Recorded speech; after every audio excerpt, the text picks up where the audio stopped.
It was a pleasure hearing Hi, you. I am Ankit Kothari, committee you. member of Thank you so ICAI much. Abu Dhabi Chapter. Takes this opportunity to introduce our next speaker, Mr. Dr. Alok Kumar Aggarwal, Director Financial Services at Crowe, UAE. Mr. Alok has rich global experience in banking, financial services, consulting, strategic management, and risk management. He leads the consultancy services through banking, insurance, and investment space by improve performance and deliver growth. He is a CIA, CRMA from Institute of Internal Auditor, a CFE from ACFE, certified anti-money laundering specialist, certified global sanction specialist, associate of Chartered Institute of Securities and Investment. He is also a member of GARP and ISACA. May I please invite Mr. Alok on the stage with a round of applause. I'm already here. So good afternoon, everyone. It's a pleasure to be here to speak and add value on IFRS 17. I have conducted previously sessions on IFRS with different institutes and at different places, 16, 17, etc. And just for information, the 17th session I conducted for ACCA and also for Institute of Chartered Accountants of India, Oman chapter, CEOs of Lloyds of London, and of course I have written an article on IFRS 17 which has got featured in Middle East Insurance Review as well. So this was just about the standard I will try to take you through. I know I am running out of time. I have been told that if possible, let me try to summarize. So I have around 60 slides here and the time is too short. And this is a particular standard which has taken 20 years, host of debates, host of issues around it from the insurance sector, from IASB, from everywhere. And now this is the most complicated standard. So I'll try to do some justice to it, at least to give some knowledge bites and to leave you with certain thoughts around what exactly IFRS 17 is all about, right? So what exactly is IFRS 17? For me, for the industry, it is a game-changing accounting standard. And this is a standard which affects not just the insurance industry, but the users of financial statements who interface with the insurance industry. So I'll take you through, without further ado, on IFRS 17. Now, this particular standard will become effective 1st of January 2023. So yes, the wait is over. We are all there. And now, when we are all there, what do we do about it? The first step is to gain knowledge, understand the concepts if you are not in insurance. And even if you are in insurance, there is a lot to do, lot to understand. If we have seen from the past, we have had recent changes in accounting standards, especially IFRS 9, IFRS 15, 16, which have all been covered. So they were broadly limited to certain areas, and they were broadly within the CFO's remit in an organization. Now, this particular standard is a game changer, as I said a minute earlier. Why a game changer? It brings about the organization-wide change, number one. Number two, it's not just the finance function which is affected, it is also the IT, it is also the actuarial, it is also the complete business processes, the complete business model of the insurance company. I may be exaggerating a bit if I say that the insurance company's existence per se is affected. And that can very well happen, because with the implementation of the standard in the region, in UAE, here we have around 58, 59 odd insurance companies of small size, going by the regional standards, going by the global standards, operating here.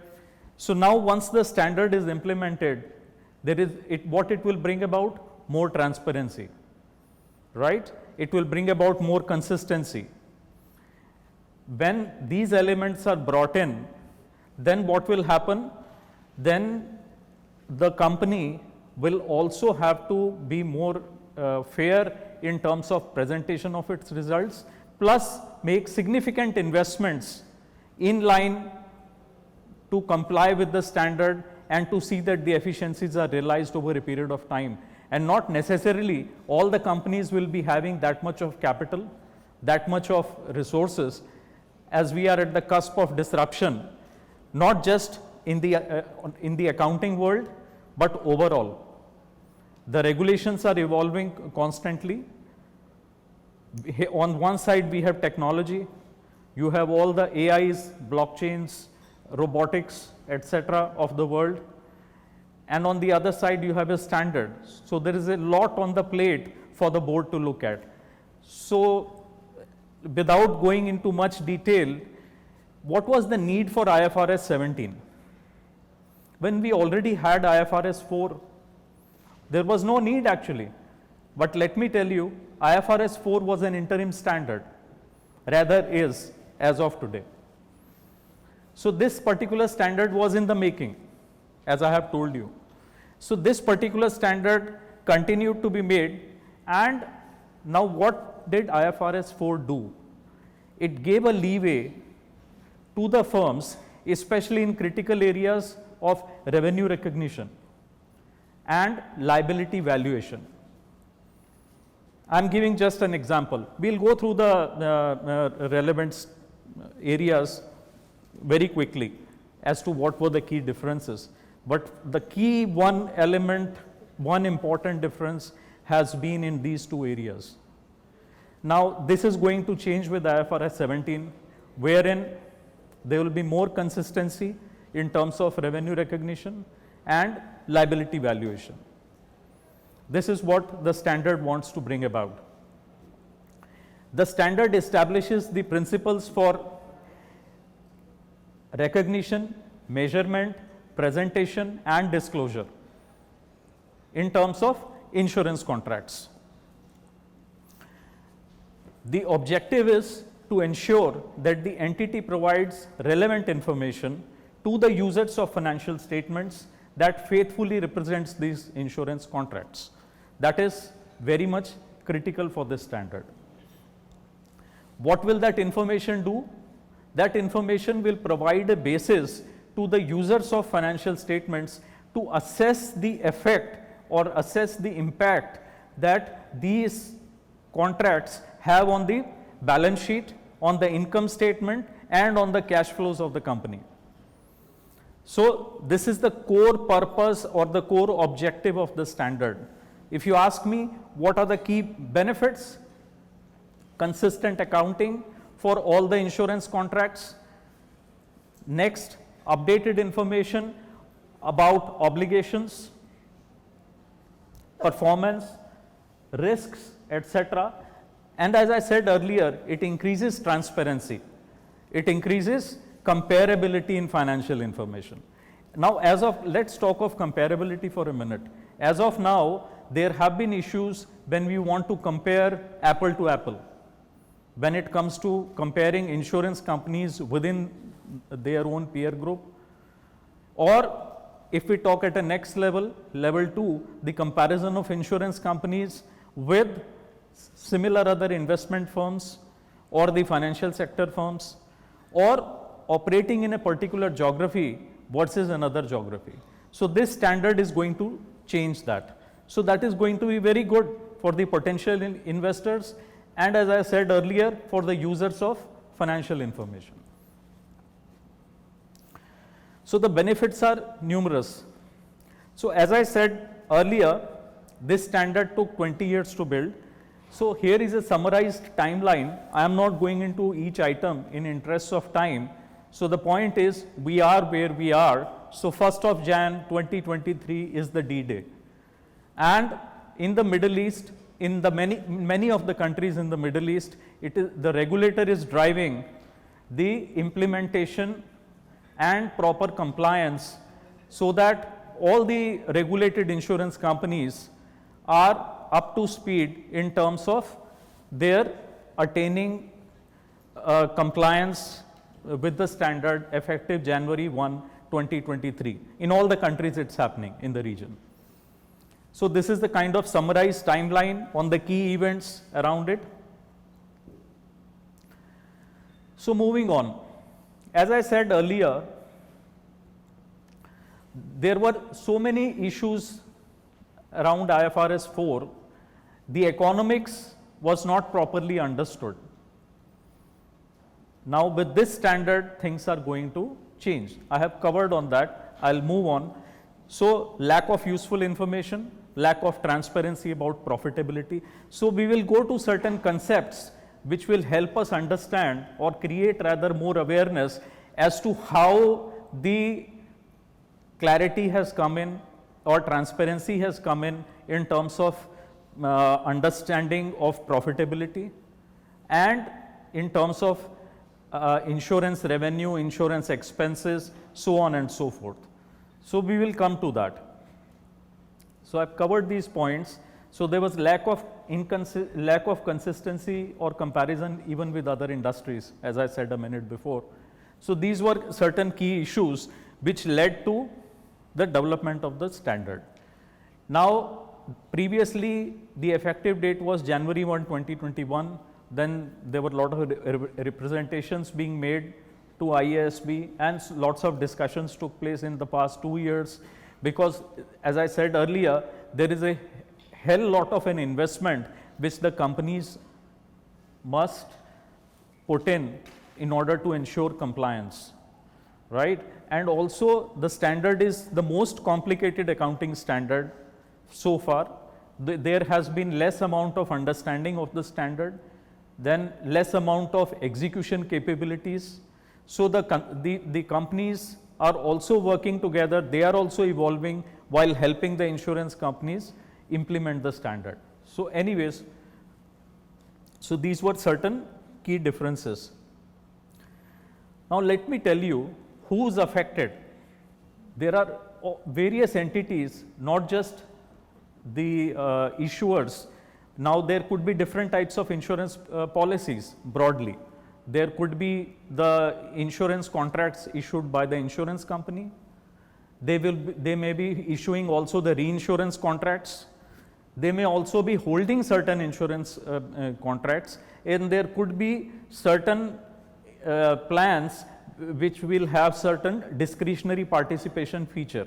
So this is the scope of coverage when we talk of the insurance contracts. So this particular standard within these kind of scope, that is the coverage. So what are the items excluded from the scope? Product guarantees issued by the manufacturer dealer, some financial guarantee contracts, some fixed fee service contracts.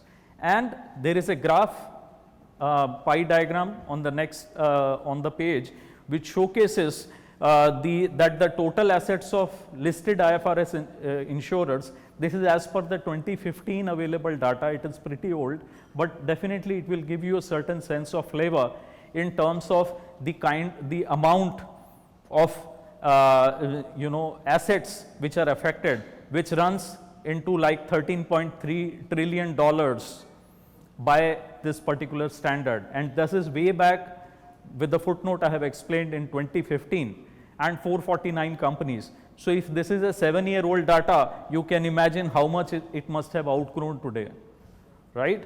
So that is the magnitude of this. Why I have shared this is that we need to be mindful of the overall perspective in terms of the effect and impact of this particular standard when we are trying to understand what it is. So now with all the background discussion about the standard, we need to know what exactly are the key items which are changing. There are 3 particular items which I would like to highlight to you. One is the insurance obligations and risks, insurance revenue, and insurance performance. So these are the 3 key elements which are going to change.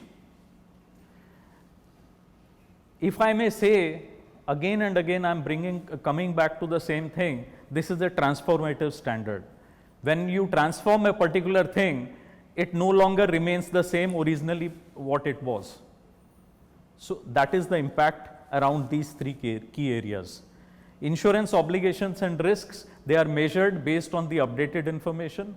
Insurance revenue is reported on an earned basis. Now, we know that insurance contracts, many of them could be the long term contracts. Insurance contracts are very typical. They have two elements broadly. It is also a financial instrument, it is also a service contract.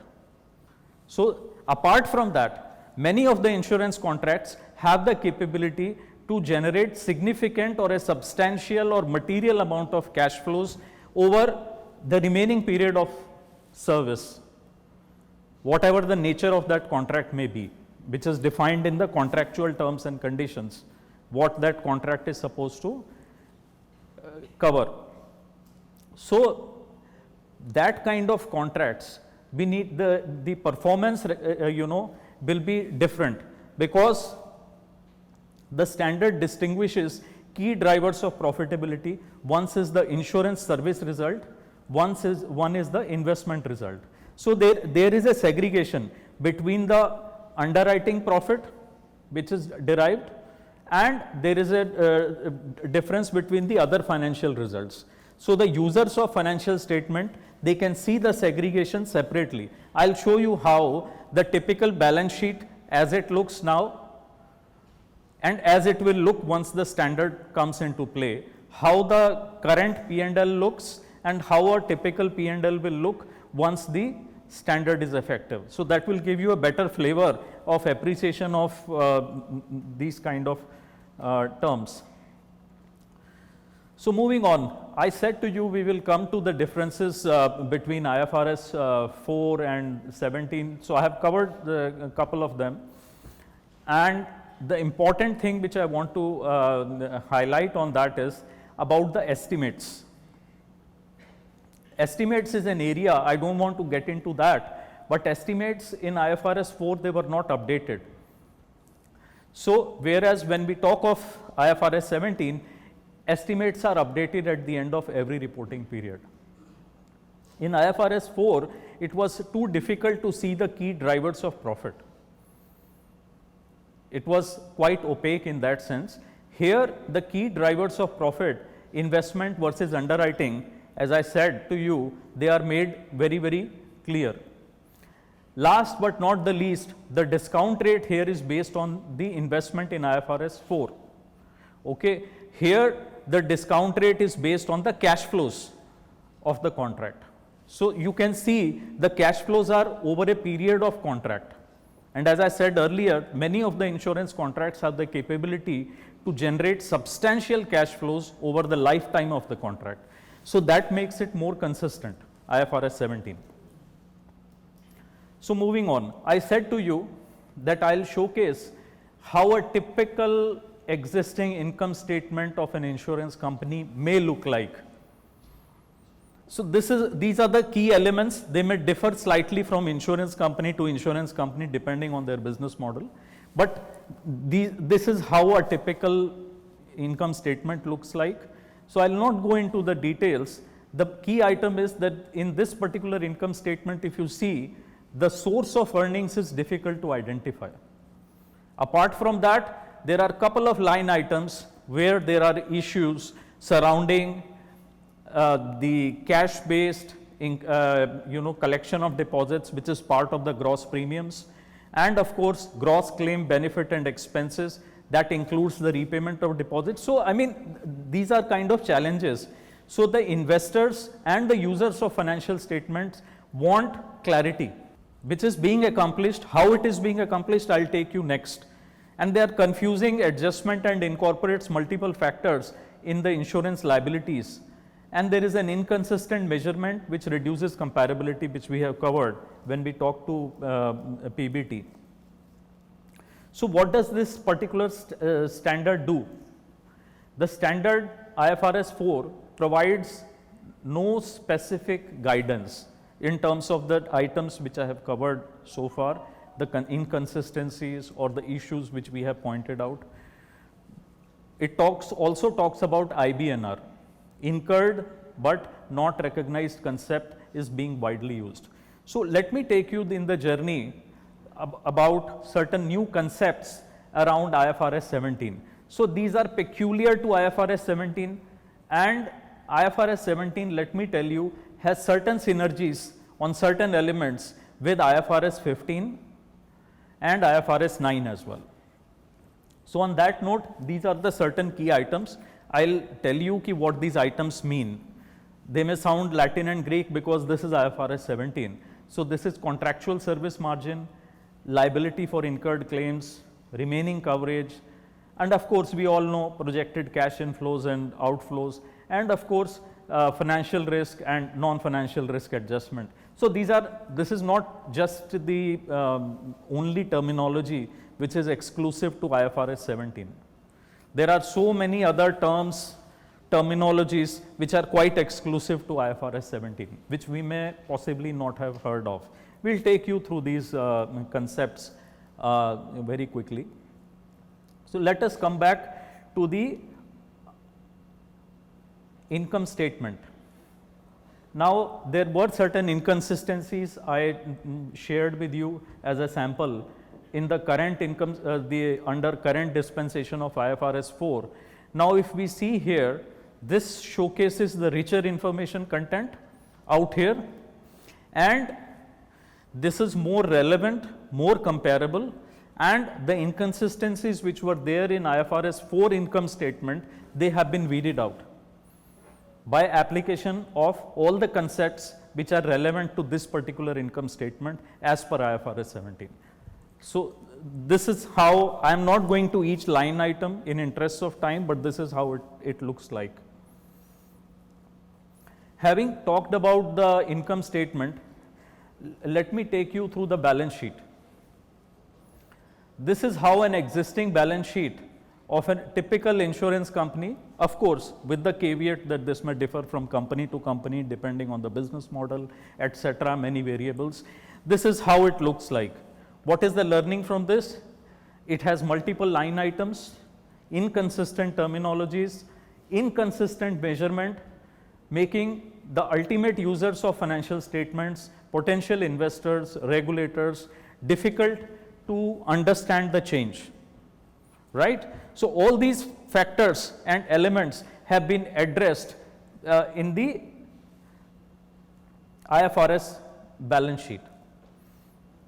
This is how an IFRS 17 balance sheet looks like, which takes away all the inconsistencies which I was talking a second back on the existing balance sheet. Here the point to be noted is that the groups of this particular standard allows grouping of the insurance contracts. We will come to how the grouping is done in subsequent slides. So groups of insurance and reinsurance contracts in an asset position are presented separately from those in a liability position. That is about the insurance contract liabilities, which is a very, very important element in any insurance balance sheet. Insurance contracts, as I said earlier, they are long term in nature. So we need to be very mindful of how we are accounting for it. Acquisition cost, cash flows, premium receivable, unearned premiums are included in the measurement of insurance contracts. So these are the two key elements, and the balance sheet looks more clean, more vibrant. And when you do the ratio analysis, and when you look at the relevant notes to financial statements, the IFRS 17 also talks about hugely about lot of disclosures, which was not the case with IFRS 4. The disclosures, if you talk of any insurance company now, are there and they are in line with IFRS 4, definitely. But when you see the financial statements coming out effective 31st of December 2023 for any insurance company, then you can compare the kind of qualitative and quantitative information which has been disclosed. So the standard requires you to be very, very transparent, share everything, whatever is relevant. So it talks of the faithful representation relevance. So we have spoken about quite a lot. We have given an idea about IFRS 4, what were the issues. So this is just kind of a high level summary, making the global comparability. I was talking about a regional comparability of the standard as well. So it makes the company sitting in UAE, making it comparable to the one in the US, apple to apple. Right now it is not the case, right? So there are one of the key items, relevant and updated measurement of liabilities, financial risk and economic mismatches have been revealed, source of earnings, approach to performance, and the business is integrated with accounting. So previously under IFRS 4, accounting has been operating in silos. Okay, as I said earlier, this is the CFO's domain. Let him figure out 9, 15, 16, whatever it is, certain areas impacted, his team has done it, maybe they hired a consultant. 17 is not the case. And as I was talking to you about enhanced disclosure, so this is what the standard. So there have been instances under IFRS 4, especially in terms of revenue recognition, the standard has given a leeway where the insurance companies have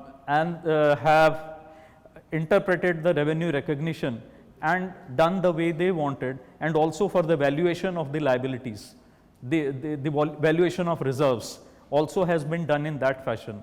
Now they can no longer do that. So that kind of creative accounting or intuitive accounting is no longer will be there. So this kind of accounting will be more understandable. So this sums up kind of the advantages of IFRS 17. Moving on, scope, as I said earlier, it establishes the principles for recognition, measurement, presentation and disclosure of insurance contracts in the scope of the standard. So this is the definition as per IFRS. And I have told you the objective of the standard: to provide relevant information that faithfully represents the contracts. That is the core purpose, core objective of the standard. I said to you that there are so many terms beyond couple of terms which I have revealed. I am bringing to your attention now. I will not go into detail of each of them. Insurance contract, we all know. Now this particular standard brings in an element of portfolio of insurance contracts, where we can group and regroup the insurance and reinsurance contracts as per the scope of the standard. Then it introduces a concept of the contractual service margin, or in brief CSM. What is contractual service margin? It is a component of the carrying amount of the asset or liability for a group of insurance contracts, because aggregation is done or grouping is done at a particular level for the insurance contracts. So at that particular level it does that, and it represents the unearned profit the entity will recognize as it provides service under the whole duration of the contract.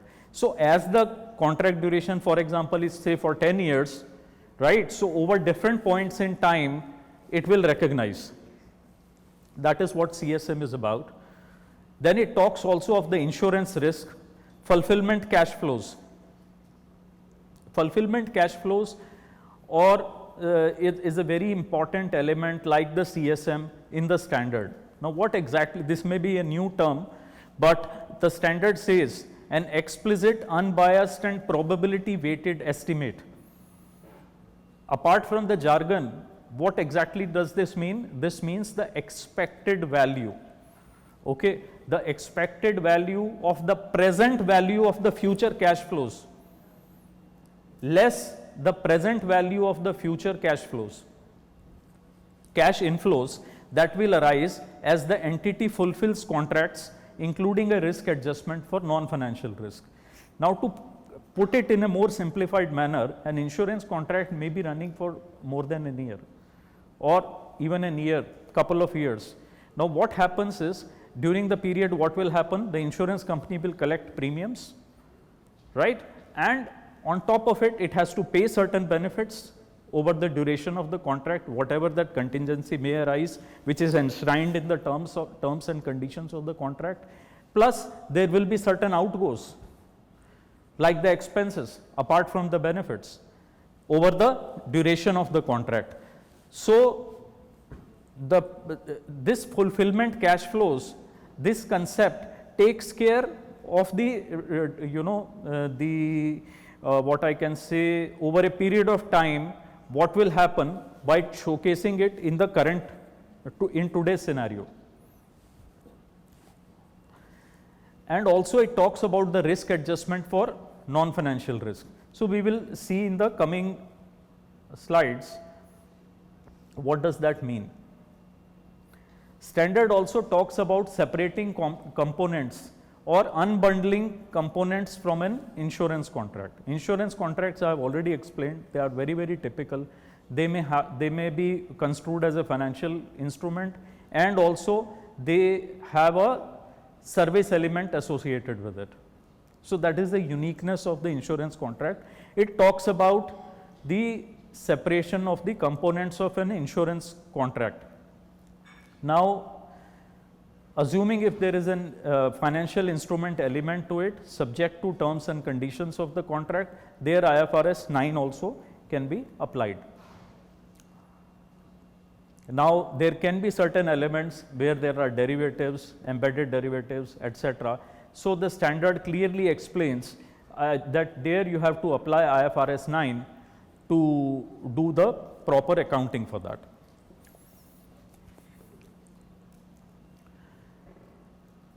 The separation of an insurance component and a non-insurance component is very much required under the standard as it applies to the host insurance contract. Now, when we are applying IFRS 9, if it has to be applied, then if there are any separate promises to transfer distinct non-insurance good or services, such promises will be accounted under IFRS 15. So, what you can make out of this particular thing is, the standard is very clear. You first segregate from the host insurance contract the relevant elements, insurance component, non-insurance component. What is required to be accounted for under IFRS 9 financial instruments, do that, apply within the scope of the standard, and what is required under IFRS 15, apply. So, that is why in one of the earliest comments I was sharing, that the synergy between IFRS 9, 15 and 17 is evident at different stages of IFRS 17. So, when we are trying to understand or create more awareness about 17, what becomes important is our clarity on 9 and 15, IFRS 9 and 15. That is also very important.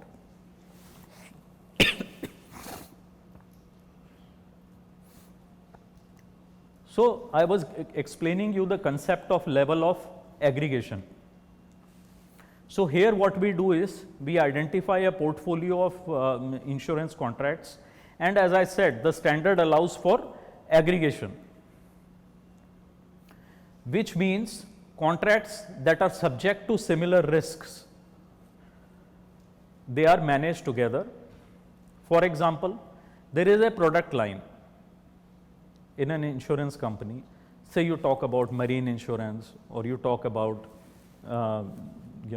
fire insurance, whatever.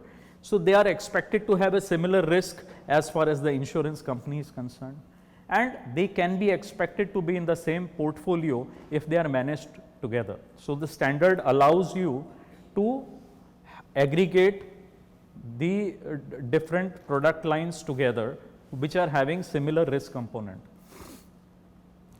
It also gives at a high level the guidelines how you can divide the contracts, be in terms of initial recognition or a group of contracts that an initial recognition have no significant possibility of becoming onerous. So, we all know what the onerous contracts are. So, IFRS 17 also takes that concept into account. We need to be mindful of this, and if there are remaining contracts, it is clear then how at a minimum level we can divide them. An entity is not permitted to include contracts issued more than 1 year apart in the same group. So likewise, there are certain high level guidance related to the level of aggregation given by the standard. So moving on, the next element I am going to talk about is recognition. And then we will come to the most complex part, which is measurement, then presentation, disclosure, transition, and the challenges. So that is how I have structured the synoptic overview today.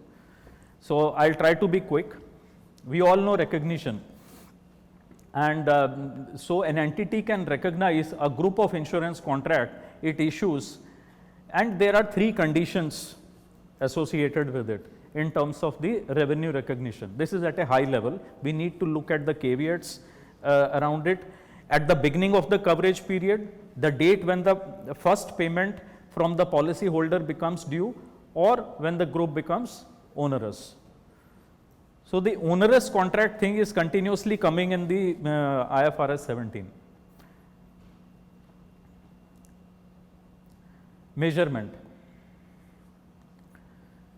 I spoke to you about measurement, about certain concepts like fulfillment cash flows, contractual service margin. So they all come into play in terms of measurement. So here we are talking about the initial recognition. So what model we are going to use, that is coming up. An entity in terms of initial recognition shall measure a group of contracts at the total of FCF with an adjustment of time value of money, TVM, and a risk adjustment for non-financial risk. 3 elements together comprise the FCF, or the fulfillment cash flow, and the contractual service margin. So this is at the time of initial recognition that you are adding the contractual service margin, which is the unearned profit over a period of time, and secondly the FCF, which again comprises these 3 key elements. An entity shall include all the cash flows within the boundary of each contract in the group, etc. So I mean, we need to go into the details to see and read what exactly we are talking about in terms of measurement. They should reflect the perspective of the entity, provided that the estimates of any relevant market variables are consistent with the observable market price. Now assuming if there are different market prices, and so we need to take that into consideration. I mean, there is an element of subjectivity also involved, and that is where the judgment of the professional comes in terms of unraveling that perspective. So let me take you through a slide which talks about measuring the insurance liabilities. So what are the key components here? The present value of the future cash flows, as I said earlier, risk adjustment, unearned profit. So that will come under the insurance contract liability. And this is how the balance sheet will look like once we do this maths. The present value of future cash flows and risk adjustment relate to current, whereas unearned profit is non-current. That is a profit which will accrue over a period of time when the service has been performed. The service has been stipulated in the contract over that remaining duration. So that unearned profit will come under the contractual service margin, or the CSM, which I have explained earlier.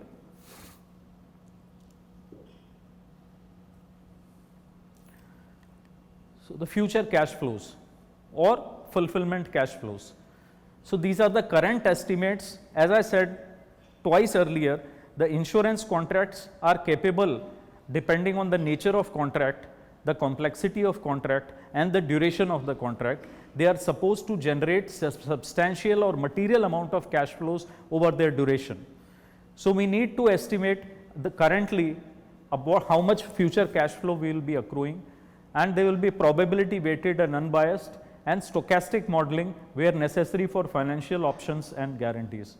So this is what we need to do. There is a flow chart below in terms of the premiums which are accruing to the company being paid by the clients, and the acquisition cost, expenses, and the claims and benefits. So, the claims and benefits, expenses, and the acquisition costs, they are the outgoes over a period during the remaining period of the contract. So, that needs to be taken care of. So, I need to be quick now. So, insurance revenue. So, this is how the insurance revenue is computed using the time value of money, the liability, assuming if it is a 5-year plan. So, this gives a snapshot, it is self-explanatory. So, the discount rates and risk adjustment for non-financial risk. So, discount rates will have to be used, and it also introduces the risk adjustment for non-financial risk in the standard. Using the appropriate discount rates will help reflect the time value of money, and also, as I said earlier, it should be consistent with observable market price, and it should exclude extraneous factors which are explained here, and also the standard talks of the risk adjustment for non-financial risk which needs to be made. Let me take you through this to make understand easier by way of a graphic. Discount rate, what does it do? It reflects the characteristics of the liability cash flows. And what does the risk adjustment component do? It talks of the comparison, the compensation the entity requires for bearing the uncertainty. So, it lists out certain elements. How do you beat the uncertainty? How do you compensate? How do you make that risk adjustment? We need to do that. And also, the discount rate should be reflective of the characteristics of the liability cash flows. And there are different methods to use the discount rate, a bottom-up approach or a top-down approach. However, the judgment, as I said earlier, comes into play. So, when the entity is using that, it should be able to demonstrate to the regulator, to the statutory auditor or internal auditor, wherever, that this is the basis on which I have arrived at a reasonable judgment for usage of the discount rate in this particular standard in this manner.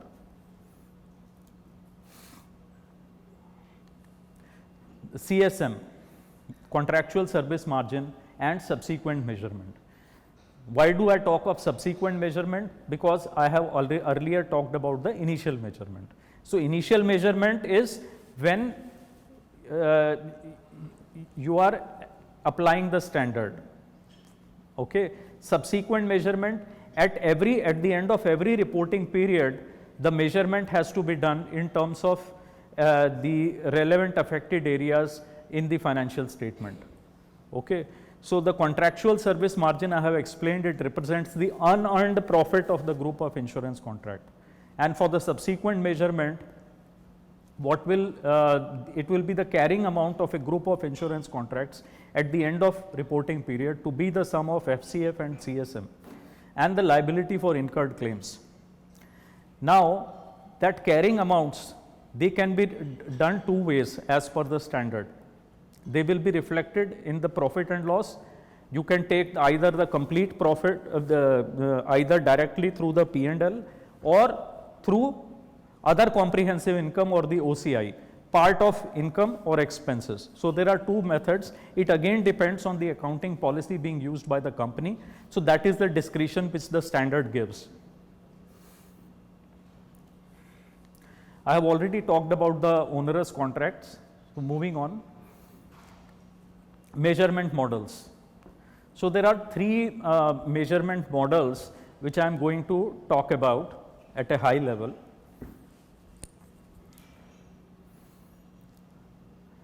When we talk of the measurement models, the important terminologies are the expected cash flows, discount rate which we have discussed, risk adjustment which we know, and CSM, the contributional service margin, the expected unearned profit of a contract. So what are the three models?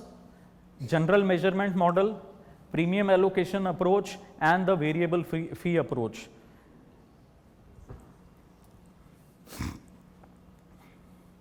So without further ado, let's go straight into the general measurement model.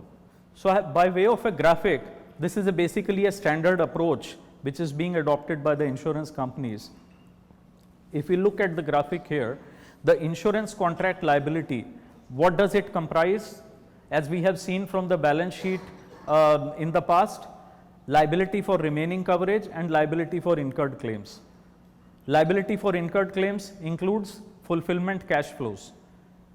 Liability for remaining coverage also includes fulfillment cash flows, in the sense that you need to take the risk adjustment, present value of the future cash inflows plus CSM. By applying this, 1 minute.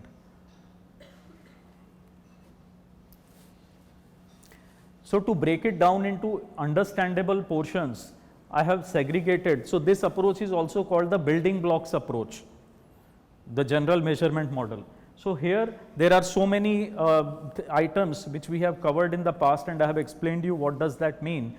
So these are the key components which we need to evaluate when we are working on the GMM, and this is also the building blocks approach.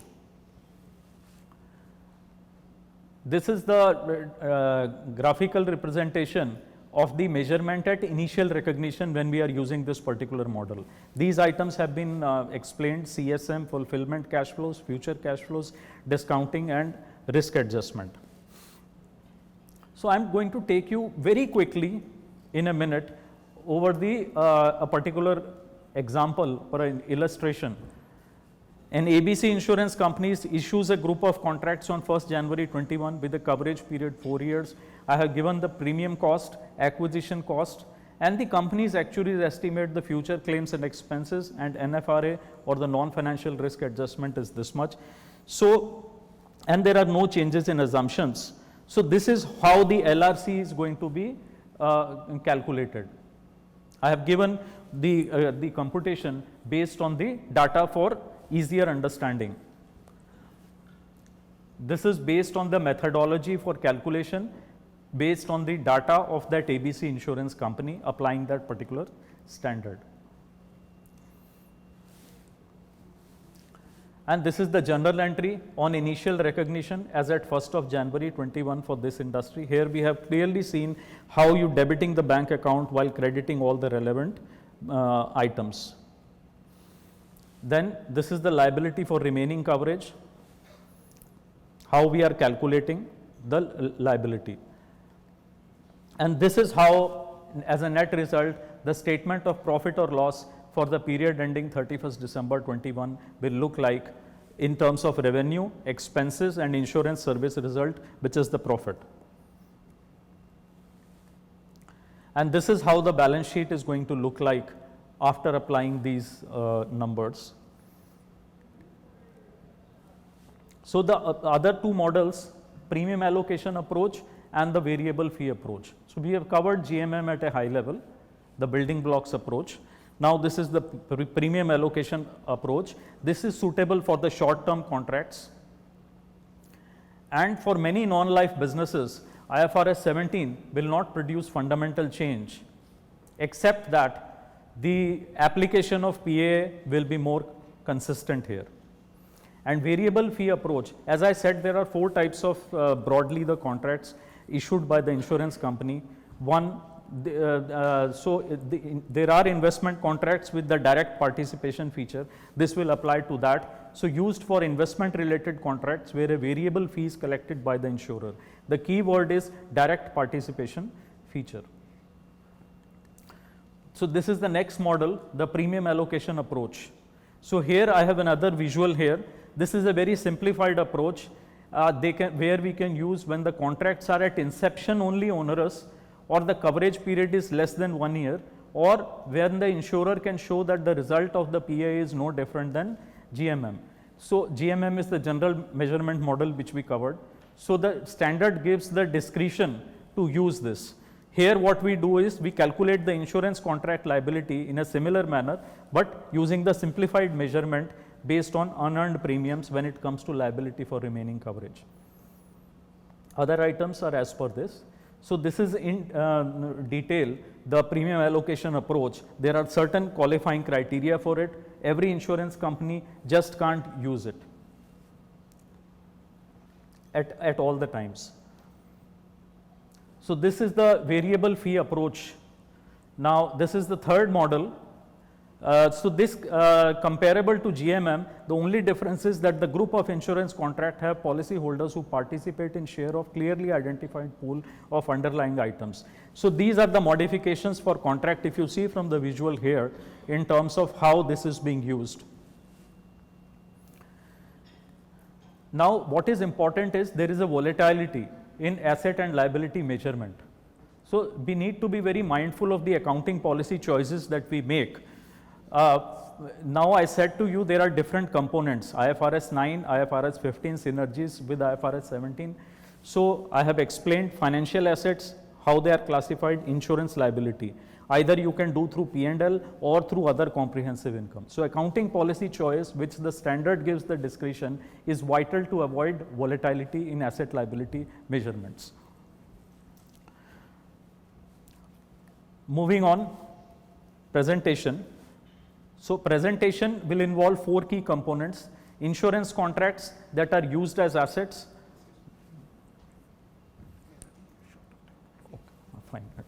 Insurance contracts that are liabilities, reinsurance contracts that are assets, and reinsurance contracts held as liabilities. So these are the important items, and they can be shown separately in the balance sheet, the carrying amount of the groups, and grouping I have already shared with you.